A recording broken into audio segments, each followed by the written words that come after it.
দেখবেন মিলাদুন্নবী জুলুস আসলে আমাদের দেশের কিছু কাঠমোল্লা আছে, মাথায় টুপি আছে, মুখে দাঁড়িয়ে আছে, শরীরে জুব্বা আছে, তারা বেদাতের বড় মিশিং নিয়ে বসে যায়।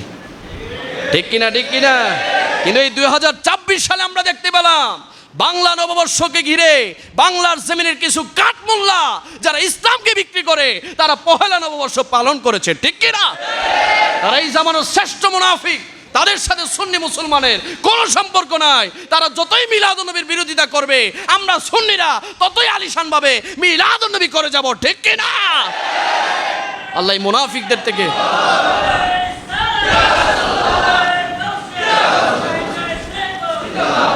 আল্লাহ মিলাদুন্নবীর গোলাম হিসেবে আমাদেরকে কবুল করুক, সকলে বলে আমিন।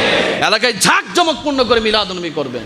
তাদের বেদাতের ফতোয়া আমাদের জুতার নিচে, তাদের বেদাতের ফতোয়া দেখার সময়, কারণ তারা চেয়ারের জন্য, ক্ষমতার জন্য তারা সব সময় ইসলামকে তারা নিজেদের পক্ষ নিয়ে আসে।